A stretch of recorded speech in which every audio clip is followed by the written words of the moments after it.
भी खानी पड़ती है। पढ़ लीजिए सुप्रीम कोर्ट का ऑर्डर। आप क्या मुझे बता रहे हो महाराष्ट्र? आप आकर देखिए महाराष्ट्र की सरकार क्या कर रही है, आप आकर देखिए एक बार। लेकिन सरकार से हमारा सवाल है कि आप आंकड़ा क्यों छुपा रहे हो? कितने लोग हमसे बिछड़ गए, आप बताइए, सही आंकड़ा बताइए। जिस तरह से गंगा के किनारे हजारों शवों को दफनाया गया जैसे भी लाकर, वो हम सबने देखा है, पूरे विश्व में देखा है। देखिए क्या गंगा मैया झूठ बोल रही थी जो अपने साथ इतने शवों को लेकर स्मशान में 24 घंटे तक मृतकों की कतार लगी रही थी। एम्बुलेंस दो दिन स्मशानों के बाहर एम्बुलेंस लगी रहती थी। जैसे मनोज झा ने कहा, सभी वक्ताओं ने बात कही, रामनाथ ठाकुर जी नहीं है। तालियां बजाओ, थालियां बजाओ, फिर गालियां भी खानी पड़ती है। देखिए हम विज्ञानवाद में जी रहे हैं। प्रधानमंत्री जी ने कहा था महाभारत का युद्ध 18 दिन चला और जीत गए। हमें 21 दिन चाहिए कोरोना का युद्ध जीतने के लिए। और कितने 21 दिन चाहिए? मैं ये सवाल हमारे नए हेल्थ मिनिस्टर से पूछना चाहता हूं। इसलिए कि एक युद्ध में 2 साल के युद्ध में एक हेल्थ मिनिस्टर का तो बलि का बकरा बना दिया। अब हम आपसे उम्मीद करते हैं, ये कोई राजनीति का विषय नहीं है, ये कोई श्रेयवाद की लड़ाई नहीं है, ये कोई जुमलेबाजी का विषय नहीं है, ये एक राष्ट्रीय आपत्ति है।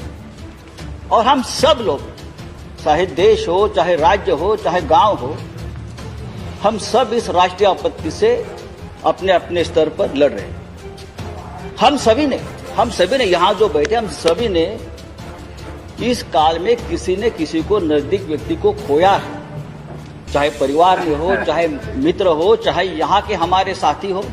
यहाँ राजू सातव जी, अहमद पटेल जी, महापात्रा जी, सुरेश आंगड़ी जी, वहाँ लोकसभा में एक्स मेंबर्स, सभी को हमने खोया है।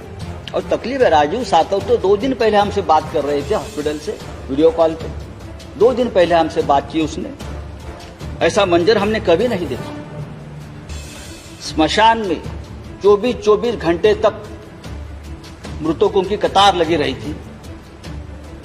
एम्बुलेंस दो दिन स्मशानों के बाहर एम्बुलेंस लगी रहती थी।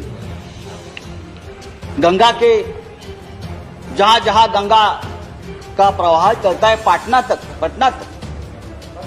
बंगाल तक, वहां तक एक कोरोना के जो मृतों के शरीर तैरते वहां तक जाते थे हजारों। लेकिन कल वाराणसी में हमारे प्रधानमंत्री जी गए, वहां बहुत प्रशंसा की। वाराणसी में तो सबसे ज्यादा। देखिए क्या गंगा मैया झूठ बोल रही थी जो अपने साथ इतने शवों को लेकर हमारे सामने आ रही थी। गंगा मैया तो झूठ नहीं बोल रही थी। जिस तरह से, जी हाँ, और जिस तरह से गंगा के किनारे हजारों शवों को दफनाया गया जैसे भी लाकर, वो हम सबने देखा है, पूरे विश्व में देखा है। और इस शवों का अपमान, डिग्निफाइड मौत नहीं मिली उनको, अंत संस्कार नहीं हुआ। इंडियन पिनल कोड 297 जहां लिखा है कि शवों का अपमान नहीं होना चाहिए, वो गैर कानूनी है और अपराध दंड है। लेकिन हमने हजारों शवों को इस तरह से फिर एक बार मारा है, कुचला है और अपराध किया है। ये किसकी जिम्मेदारी है? मैं किसी एक व्यक्ति को, एक सरकार को दोष नहीं देता हूं। बात सिस्टम की है और सिस्टम के पीछे जो व्यक्ति है उनके बारे में है। लेकिन सरकार से हमारा सवाल है कि आप आंकड़ा क्यों छुपा रहे हो? कितने लोग हमसे बिछड़ गए, आप बताइए, सही आंकड़ा बताइए। जो रिपोर्ट्स है वो सरकारी आंकड़े से ज्यादा है, सही बताए।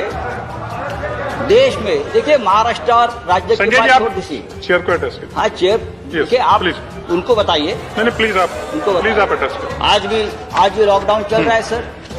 लॉकडाउन का अपना एक दर्द है, लेकिन सिर्फ लॉकडाउन यही एकमात्र उपाय या मात्रा नहीं है।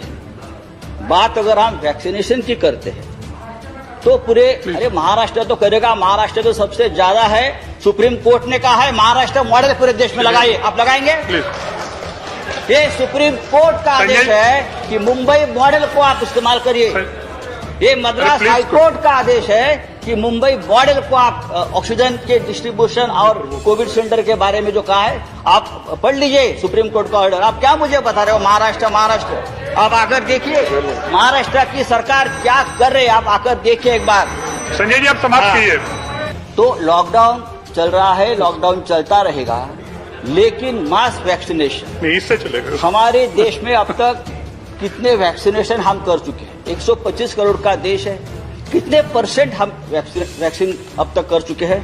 आज भी देखिए पूरे देश में चाहे महाराष्ट्र के कुछ शहर संजय जी, आप हो, समाप्त चाहे कीजिए, बिहार हो, चाहे उत्तर प्रदेश आप हो, प्लीज समाप्त कीजिए। वैक्सीनेशन की Thank you. शॉर्टेज है। Thank you, Sanjay ji. और आज भी वैक्सीनेशन Thank you. सेंटर पर लोग दंगा कर रहे हैं। Thank you.